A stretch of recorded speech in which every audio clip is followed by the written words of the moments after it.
Graça e paz, bom dia a todos.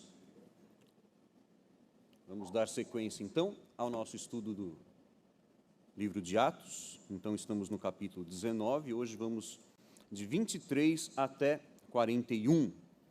E essa mensagem tem aí o título Desencaminhando Muita Gente. Vamos à leitura desse trecho, então.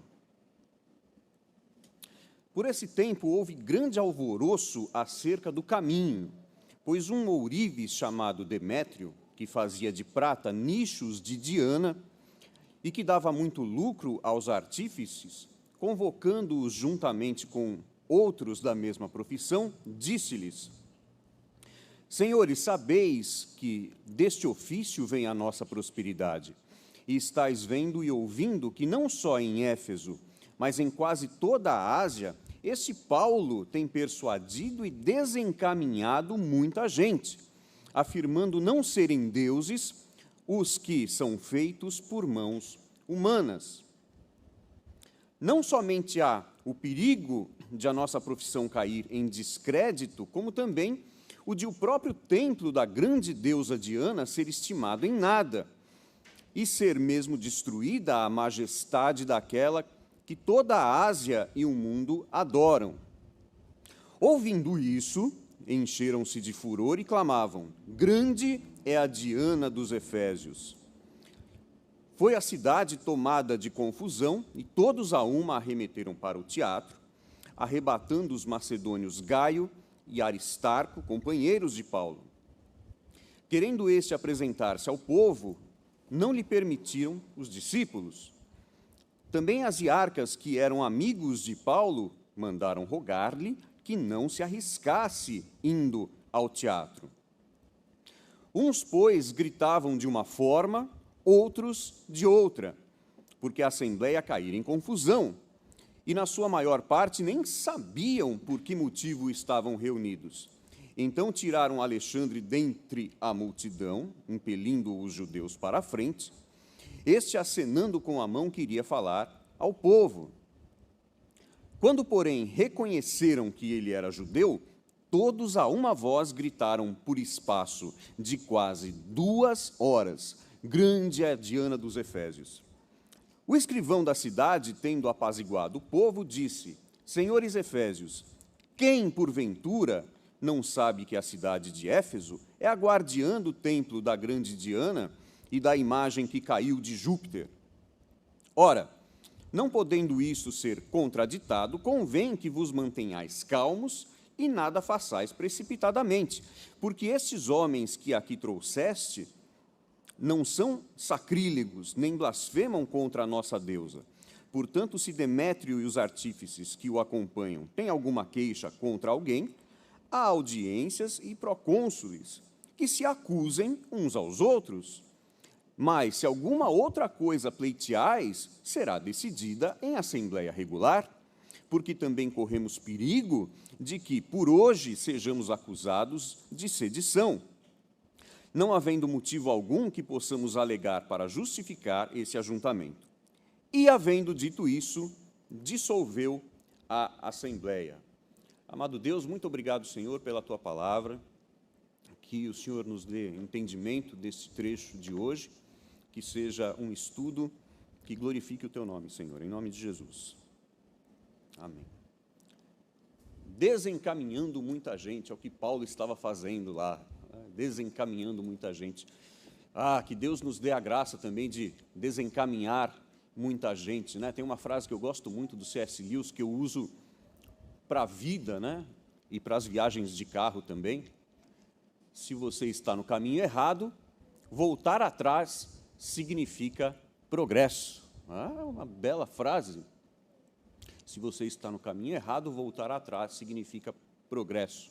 E Paulo, então, nessa situação, estava aí se esforçando para que aquelas pessoas voltassem atrás realmente naquilo que estavam fazendo, e a gente vai ver hoje. Antes, deixa eu dar um contexto do que estava acontecendo ali, do lugar e tal. Então, a gente tem tudo isso acontecendo na cidade de Éfeso. Éfeso, na antiga Grécia, hoje o território pertence à Turquia. Então está aí um mapa da Turquia, né? Um mapa da Turquia. Você vê Éfeso ali, a sudoeste ali da Turquia, banhado pelo mar Mediterrâneo, né? Atualmente, as ruínas da antiga cidade de Éfeso estão localizadas na Turquia, país cujo território encontra-se na Eurásia, parte na Europa, parte na Ásia. 99% da população atual da Turquia é muçulmana. Então, aí algumas informações de onde está Éfeso.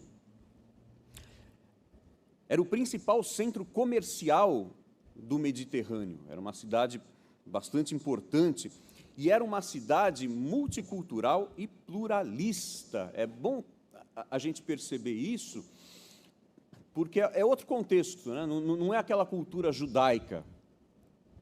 Não estamos falando do mesmo lugar, era outro lugar e uma outra cultura. É claro que se alguém chegasse lá na Judéia falando da grande deusa Diana, que caiu de Júpiter, certamente essa pessoa seria apedrejada. Mas aí não, estamos em outro lugar, em uma outra cultura, em que as pessoas muitas vezes se interessavam, né? Olha, aquele cara lá está falando sobre um Deus diferente, vamos lá ouvir o que ele tem para dizer. Isso já aconteceu aqui no relato de Atos, né? Era uma sociedade aberta a esse tipo de coisa, a esse tipo de discussão. Vamos falar também sobre Diana. Em algumas Bíblias aparece Diana, algumas Bíblias aparece Ártemis. É a mesma divindade, tá? Talvez na sua Bíblia esteja Ártemis. Diana é o nome latino, né? E Ártemis é o nome grego, mas é a mesma deusa, tá? Vamos ver aí uma imagem da deusa Diana. Opa, não é essa não. Agora sim, desculpa. Entrou errado aqui. Não tem nenhuma conexão, tá? Essa é a deusa, dá para ver bem aí? Você percebe que ela tem vários seios, né? É curioso isso. Isso tem a ver com fertilidade, tem a ver com provisão, com alimento. Enfim, eu não estudei a fundo aí a imagem, mas ela tem vários elementos aí com seus vários significados. E não era qualquer deusa, não, porque você sabe que a gente está falando de uma sociedade que tem vários deuses, Deus para tudo, né? Deus disso, Deus aquilo, mas Diana parece ser um caso à parte. Ela era uma deusa importante ali naquela cultura. É uma deusa da mitologia greco-romana muito cultuada. Havia uma crença de que a sua imagem teria descido de Júpiter. Olha, uma imagem que apareceu milagrosamente.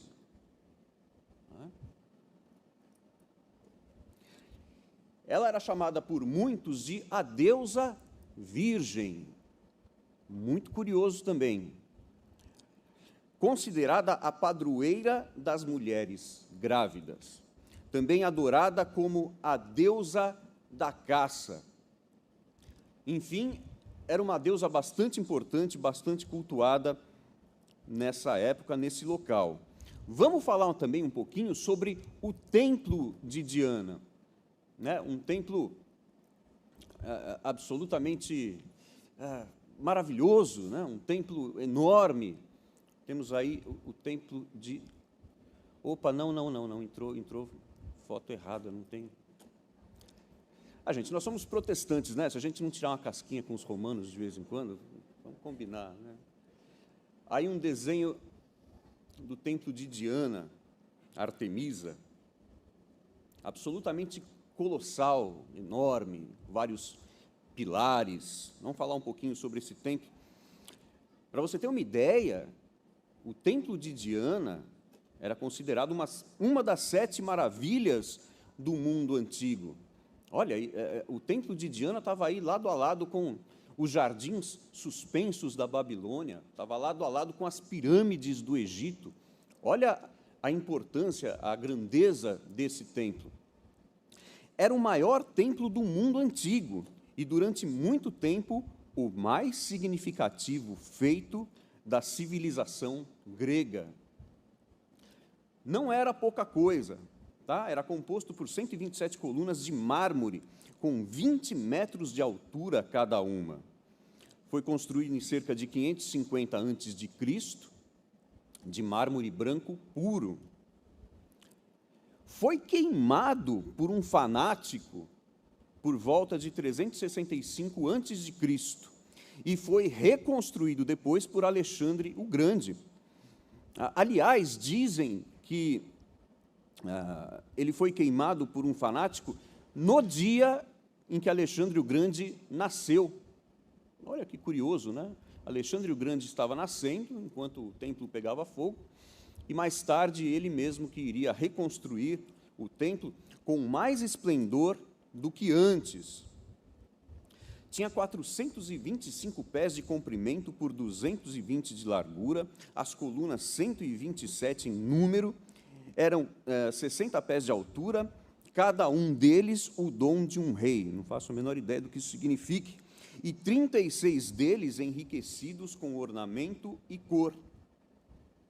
Constantemente recebia novas condecorações, novos edifícios, estátuas e quadros dos artistas mais celebrados, e suscitava admiração, entusiasmo e superstição incomparáveis. Então, estou dando esse panorama aqui para vocês terem noção de que realmente era um lugar muito importante, era uma deusa muito cultuada, muito importante para aquelas pessoas ali. O templo de Diana. Nós temos também aqui, ó, isso aqui é o seguinte, é uma foto do local ali onde ficava o templo, só que esse templo aí, ele é uma maquete virtual, foi feito por computador e sobreposta ali na foto do local onde ele ficava. Bastante interessante também. E isso foi o que restou do templo de Diana. Essa é uma foto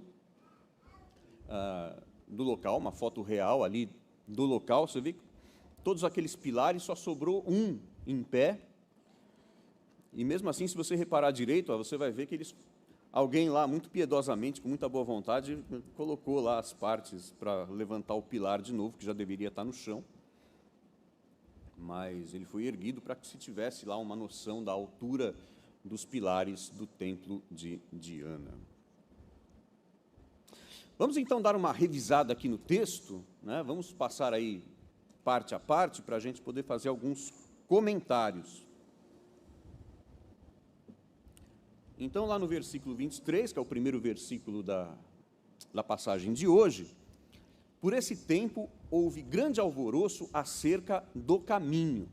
Caminho, quando aparece no livro de Atos, quer dizer a igreja, tá? Quer dizer os cristãos. Ainda não se usava essa expressão cristão, né? Então, quando era para falar a respeito dos seguidores de Cristo, eles falavam que era o pessoal do caminho, muito provavelmente uma alusão ao que o próprio Jesus disse, né? Eu sou o caminho. Então, se usava esse nome aí, o nome cristão ainda não era usado.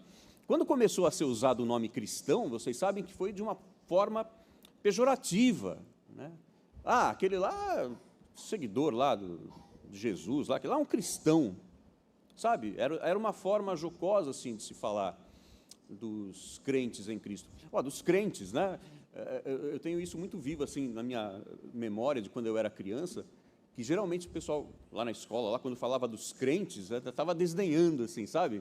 Então pegava aquele moleque quieto, você lembra disso, não? Pegava aquele menino quieto lá, que não falava com ninguém, que era um cara meio esquisito, falava, aquele lá deve ser crente. A menina estava com o cabelo muito grande, assim, falava, meu, precisa cortar esse cabelo, dar um jeito nesse cabelo, você está parecendo crente. E hoje nós temos orgulhos, né? Orgulho de dizermos que somos crentes, que somos cristãos, né? Então, feitiço virou contra o feiticeiro, né? Vamos em frente aqui.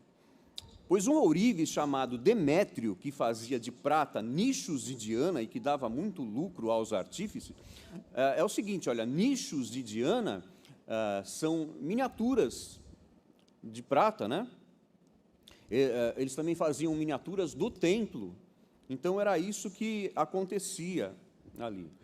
E Demétrio era um dos que faziam, né, esse material, esses souvenirs, né? Se fosse hoje em dia, teria lá as estatuazinhas, teria, sei lá, camiseta, chaveirinho, uma série de coisas, né?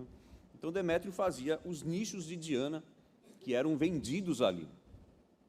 E dava muito lucro àqueles que vendiam. Você imagina uma cidade inteira que girava em torno daquele templo, né? Tudo girava em torno do templo, o comércio girava em torno daquele templo. Se fosse hoje em dia, ia ter lá, sabe, padaria lá, pães e doces Diana, né? Alguma coisa assim, né?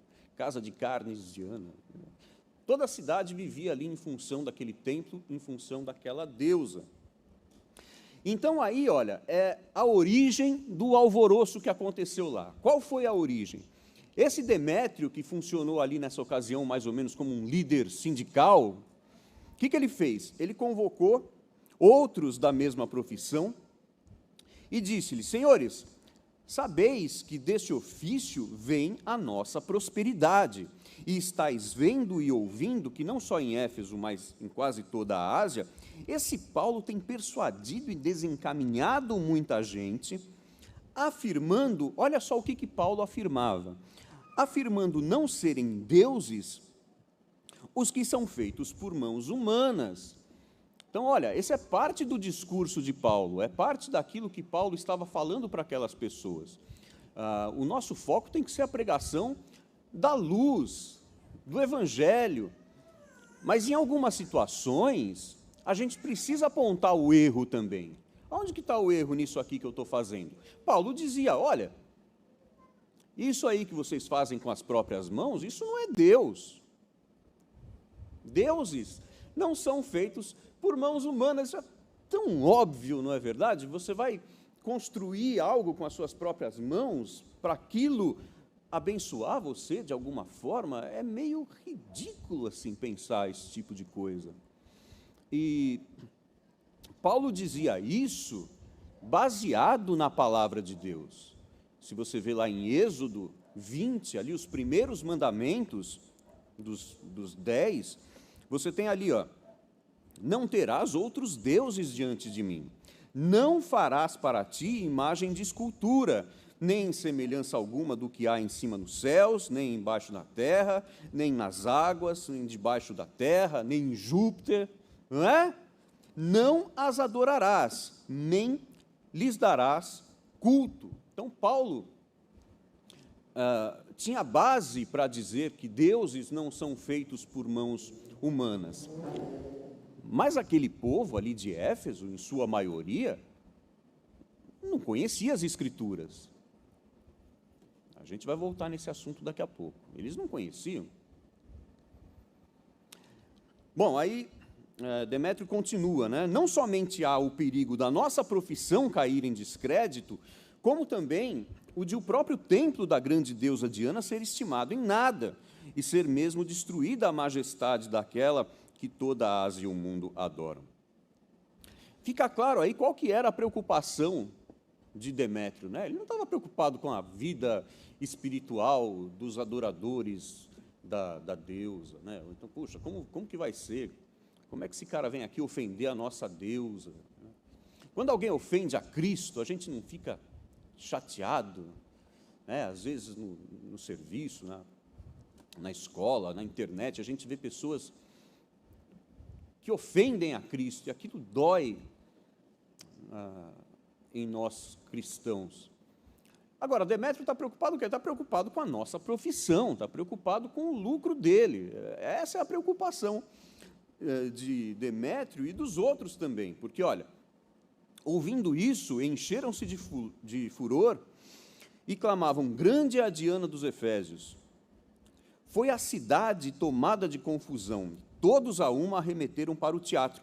Você imagina, então, que Demétrio falou ali para os seus companheiros de profissão, e esses provavelmente falaram para os amigos, para a família tal, e quando foi ver, a cidade inteira estava tomada de confusão. Todos foram lá para o teatro, arrebatando os macedônios Gaio e Aristarco, né, companheiros de Paulo, falaram, opa, aqueles ali estão envolvidos também aí, nessa história de que Diana não é deusa. Não, vem para cá também, pegaram eles. Eu imagino a confusão que se criou ali. naquela situação. E Paulo, querendo apresentar-se ao povo, não lhe permitiram os discípulos. Olha a importância da igreja, a importância de que ninguém é cristão sozinho. Paulo, provavelmente, se tivesse ali sozinho, naquele ímpeto, não, eu vou lá explicar, eu vou lá falar, teria ido. Mas os irmãos falaram, não, Paulo, não vai, fica aí, você vai ser linchado se você for, não é sábio da sua parte ir para lá agora, fica aí. Olha, Paulo, apesar de ser o líder daqueles irmãos ali, ele acatou o conselho dos irmãos, porque no final das contas, nós somos todos irmãos, né? Jesus disse isso, né? O Cristo é o mestre, vocês todos são irmãos. Então, Paulo, mesmo com aquela posição de liderar ali os do caminho, ele acatou o conselho.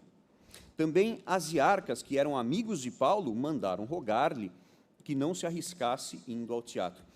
Os asiarcas eram comerciantes da Ásia, certamente estavam ali em Éfeso a negócios, mas eles simpatizavam com Paulo, né? Eles não eram evangelistas como aqueles do caminho, mas eles eram simpáticos ao evangelho, eram amigos de Paulo, e eles também falavam, escuta, não vai não, fica aí porque a coisa lá está feia, é melhor você não dar as caras por lá, porque o povo lá te odeia, não é? Fica na sua aí. Uns, pois, gritavam de uma forma, outros de outra, porque a assembleia caíra em confusão. Na sua maior parte, nem sabiam por que motivo estavam reunidos. Olha só, e não é mais ou menos assim mesmo que acontece, né? Quando existe essa idolatria, quando existe um certo fanatismo, você nem sabe o que você está fazendo ali no lugar.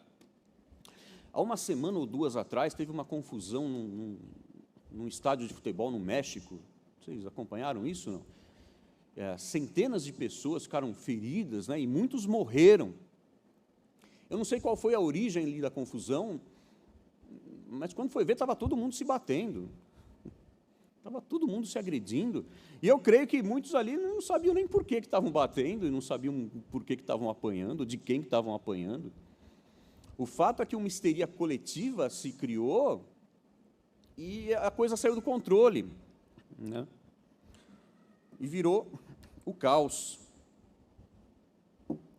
Então tiraram Alexandre dentre a multidão, impelindo os judeus para a frente, e este, acenando com a mão, queria falar ao povo. Quando, porém, reconheceram que ele era judeu, todos a uma voz gritaram por espaço de quase 2 horas, grande é a Diana dos Efésios. Então, quando o pessoal está tudo reunido e ninguém sabe direito por quê, né, o que eles fazem? Eles gritam, né? Sabe, multidão que está lá, mas não sabe o que está fazendo.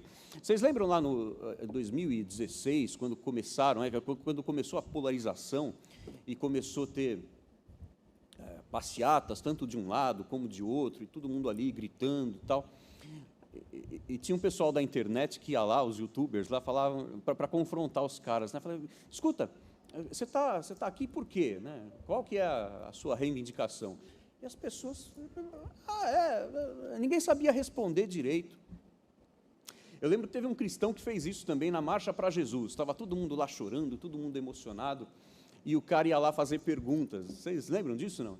Aí ele perguntava coisas básicas assim para os cristãos que estavam lá, Marcha para Jesus, chorando, cantando e tal, e ele fazia umas perguntas assim, escuta, por que Jesus teve que morrer para os nossos pecados serem perdoados? Travava, o pessoal não sabia responder. Eles estavam lá pela euforia, pelo tumulto, porque meu vizinho vai, eu também vou. Muitos nem sabiam o que estavam fazendo por lá. E essa era a situação aqui em Éfeso. E só restava gritar mesmo. Eles gritaram por espaço de quase 2 horas. Agora, você imagina a opressão daqueles cristãos que estavam ali no meio, né? Alexandre, Gaio. Devia ser uma situação bastante desesperadora, porque a cidade inteira ali contra eles, e eles certamente se viram ali oprimidos e acuados. Mas aí se dá o fim do alvoroço. Olha só de que maneira se dá o fim dessa bagunça toda. O escrivão da cidade, tendo apaziguado o povo, disse: Senhores efésios, quem porventura não sabe que a cidade de Éfeso é a guardiã do templo da grande Diana e da imagem que caiu de Júpiter? Ora, não podendo isso ser contraditado, convém que vos mantenhais calmos e nada façais precipitadamente, porque esses homens que aqui trouxeste não são sacrílegos, nem blasfemam contra a nossa deusa. Então, o que ele está falando é o seguinte, olha, existem os meios legais, né? Se vocês estão se sentindo prejudicados, existem outros meios. Esses homens aqui, eles trouxeram aqui esse debate, mas eles vieram no campo das ideias, eles não são sacrílegos, eles não quebraram o templo, né? Eles não foram fazer bagunça, quebrar as coisas, não chutaram a nossa santa, eles estão no campo das ideias. Portanto, se Demétrio e os artífices que o acompanham têm alguma queixa contra alguém, há audiências e procônsules que se acusem uns aos outros, mas se alguma outra coisa pleiteais, será decidida em assembleia regular. Porque também corremos o perigo de que por hoje sejamos acusados de sedição. De repente, vocês fazem isso tudo, a gente pode ser acusado de estar perturbando a ordem pública. Pode sobrar para a gente isso aí também. Não havendo motivo algum que possamos alegar para justificar esse ajuntamento. Havendo dito isso, dissolveu a assembleia. Então você vê que Deus usou um ímpio para trazer o livramento para o seu povo, para a sua igreja, para as pessoas que estavam ali sendo acuadas, sendo oprimidas. E, de repente, pela boca de um ímpio, um outro adorador lá de Diana, se fez a paz e os cristãos tiveram o livramento naquele momento. Vamos lá, então, para as principais conclusões. Algumas conclusões a gente já foi tirando aqui durante a exposição, mas eu creio que esse trecho nos traz duas mensagens bastante fortes. E a primeira delas é a seguinte: Deus odeia a idolatria. Isso está presente em toda a Bíblia. Deus odeia a idolatria. Vou trazer à memória, então, esse episódio que nós conhecemos do bezerro de ouro. Você sabe que Deus levantou a Moisés para liderar o povo, para que eles saíssem do Egito, né? Eles eram escravos no Egito, e Deus então levanta a Moisés para ser o líder do povo, para livrar o povo da escravidão, para levar o povo para outro lugar. Esse povo foi testemunha dos maiores milagres bíblicos. Você imagina, eles viram ali, ao vivo, as pragas do Egito. Eles viram o mar se abrindo para que eles pudessem passar. Eles viram o mar se fechando para afogar os seus inimigos. Mesmo assim, mesmo sendo testemunha de grandes milagres, de tão grande livramento, o que acontece aí nessa cena? Moisés estava longe, porque ele tinha ido ao monte conversar com o próprio Deus para pegar os mandamentos de Deus. Então o povo ficou afastado do seu líder, ficou afastado de Moisés durante um tempo, e em pouco tempo, longe do seu líder, já começaram a fazer bobagem. Fizeram um bezerro de ouro para adorar. Olha aí, fizeram um ídolo com as próprias mãos e estavam dando aí ao bezerro um status de divindade. Esse pessoal que está aí, somos nós, quando nos afastamos do nosso líder. Olha, Às vezes, 1 minuto longe da presença de Deus, longe dos meios de graça, é suficiente para a gente começar a fazer bobagem também. Foi o que aconteceu com esse povo aí. E que isso nos sirva de lição. Quando nós nos afastamos do nosso líder, de Cristo, nós começamos a idolatrar qualquer bobagem. Alguns versículos que nos revelam que Deus odeia a idolatria. Eu já citei hoje aqui, Êxodo 23 e 4. Não terás outros deuses além de mim, não farás para ti nenhum ídolo, nenhuma imagem de qualquer coisa no céu, na terra ou nas águas debaixo da terra. Como eu disse, o pessoal lá de Éfeso não tinha essa revelação, eles não conheciam a palavra de Deus. Isaías 42, 8. Eu sou o Senhor, esse é o meu nome. Não darei a outro a minha glória, nem a imagens o meu louvor. Isaías 42, 8. Levítico 19, 4 diz: não se voltem para os ídolos, nem façam para vocês deuses de metal. Eu sou o Senhor, o Deus de vocês. Olha que forte esse daqui, olha. Salmos 115, 4 a 8. Os ídolos deles, de prata e ouro, são feitos por mãos humanas. Têm boca, mas não podem falar, olhos, mas não podem ver, têm ouvidos, mas não podem ouvir, nariz, mas não podem sentir cheiro, têm mãos, mas nada podem apalpar, pés, mas não podem andar, e não emitem som algum com a garganta. E aí vem uma maldição. Tornem-se como eles, aqueles que os fazem e todos os que neles confiam. Olha, é bem forte isso daqui.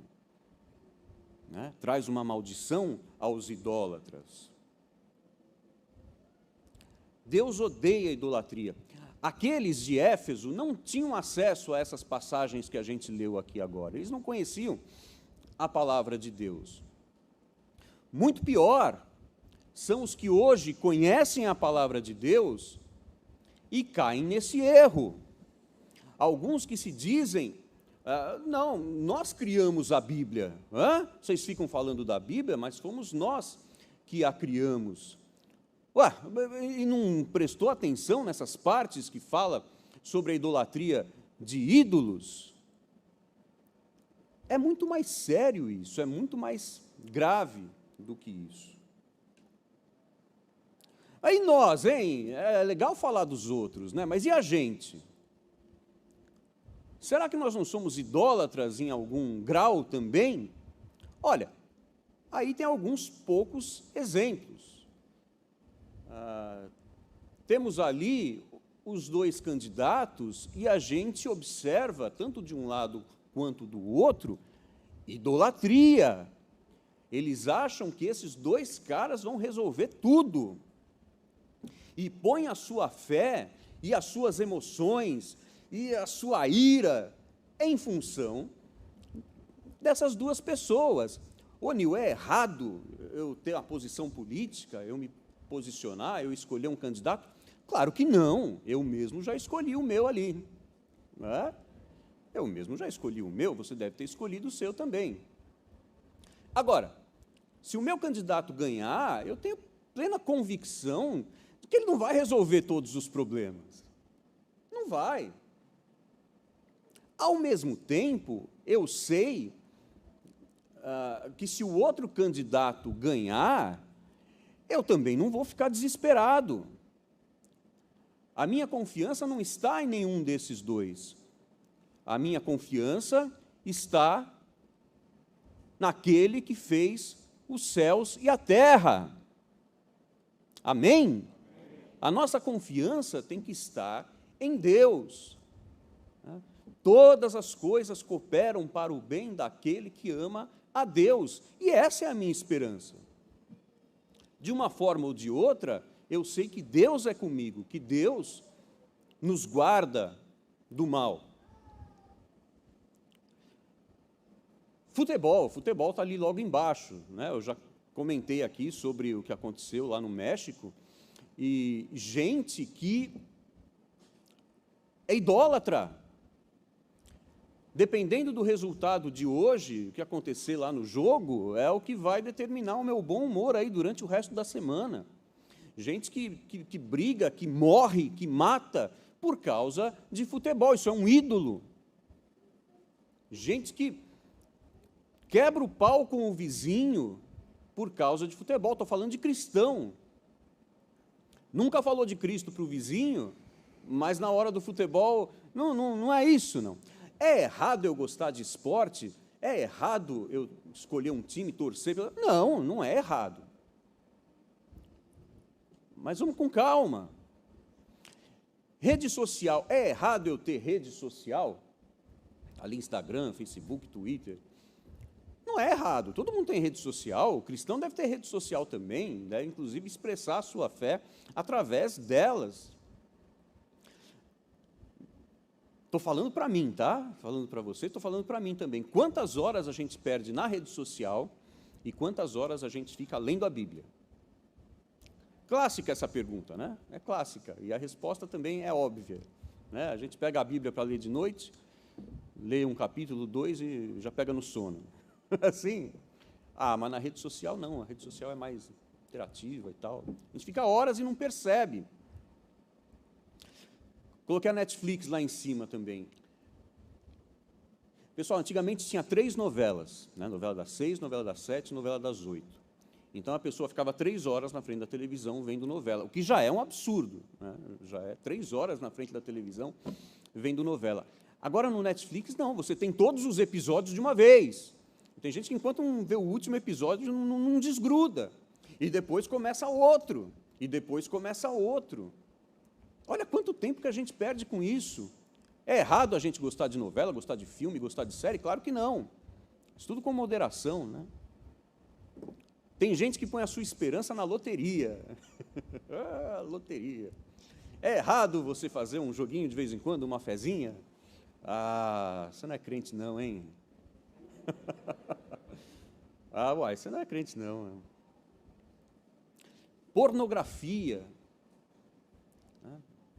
É errado ver pornografia de vez em quando? É. Como é que o cristão pode se alegrar, pode ter prazer vendo pessoas indo para o inferno? Que difícil, né? Que difícil isso. Mas é o que acontece. Tem muito cristão lá na pornografia. Gente, cristão, vendo um negócio desse, eu acho que ele tem que se ajoelhar, chorar e clamar a Deus por misericórdia naquelas pessoas que estão fazendo aquilo ali. Não é? Misericórdia, essas pessoas estão indo para o inferno.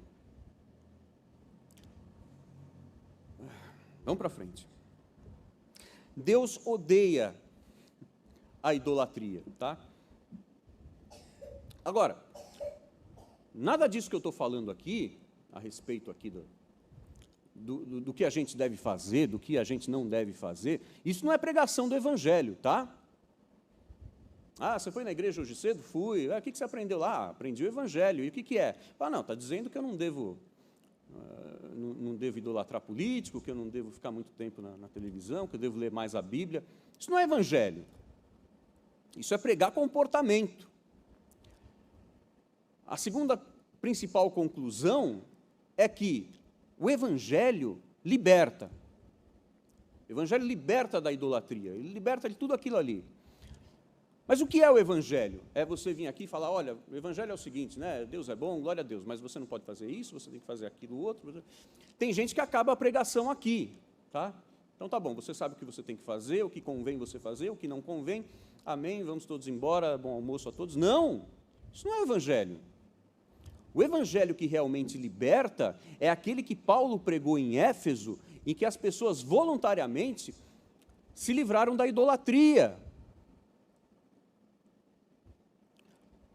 Olha, depois que ouvistes a palavra da verdade, o Evangelho da vossa salvação, tendo nele também crido, fostes selados com o Espírito Santo da promessa. Isso está lá em Efésios 1:13.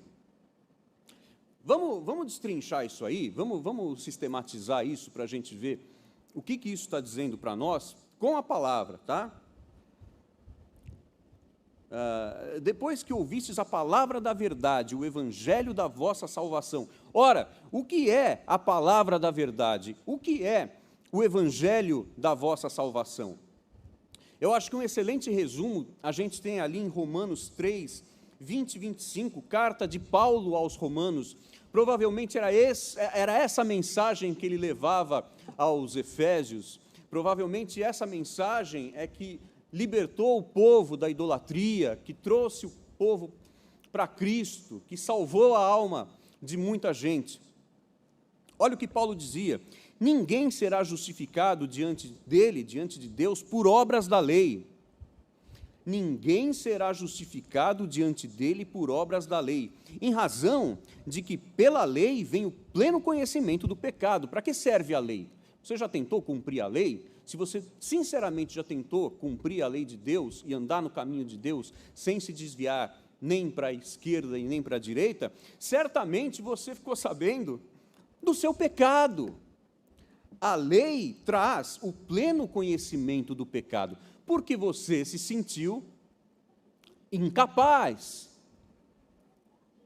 Nós temos a natureza pecaminosa. Nós pecamos enquanto estivermos aqui nesse corpo corruptível, nós estaremos suscetíveis ao pecado. Mas agora, sem lei, se manifestou a justiça de Deus, testemunhada pela lei e pelos profetas. Justiça de Deus mediante a fé em Jesus Cristo, para todos e sobre todos os que creem. Porque não há distinção, todos pecaram e carecem da glória de Deus, sendo justificados gratuitamente por sua graça, mediante a redenção que há em Cristo Jesus, a quem Deus propôs no seu sangue como propiciação, mediante a fé, para manifestar a sua justiça. Você não consegue cumprir a lei, você não consegue amar o próximo como a si mesmo, você não consegue amar a Deus sobre todas as coisas. Cristo conseguiu. E o seu sangue é propiciação. Cristo é o nosso substituto. Ele conseguiu. Ele, na cruz, amou o Pai sobre todas as coisas. Ele, na cruz, amou o próximo como a si mesmo, mais do que a si mesmo, porque ele deu a própria vida em resgate de muitos. Ele cumpriu a lei. Ele é o nosso substituto. Isso é o Evangelho. Isso é a boa notícia. A boa notícia não é, olha, você não pode ver pornografia, você tem que parar com esse negócio de Netflix. Não! A boa notícia é que Cristo nos resgatou, porque nós somos indignos, mas Ele é digno. Ele é o nosso substituto. Esse é o Evangelho.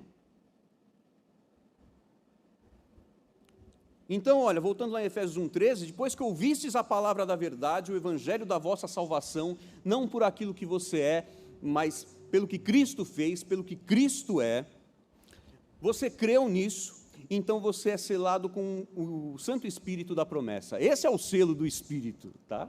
Esse é o selo do Espírito. A fé na palavra. E o que é o Espírito Santo? Jesus diz que o Espírito Santo é aquele que convence o mundo do pecado, da justiça e do juízo. Se nós voltarmos aí um pouquinho nesse capítulo 19 de Atos, acho que foi exposto semana passada ou retrasada, diz assim, olha, muitos dos que creram vieram confessando e denunciando o quê?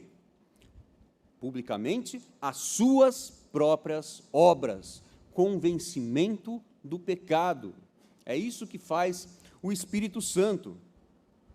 Também muitos dos que haviam praticado artes mágicas, reunindo os seus livros, os queimaram diante de todos.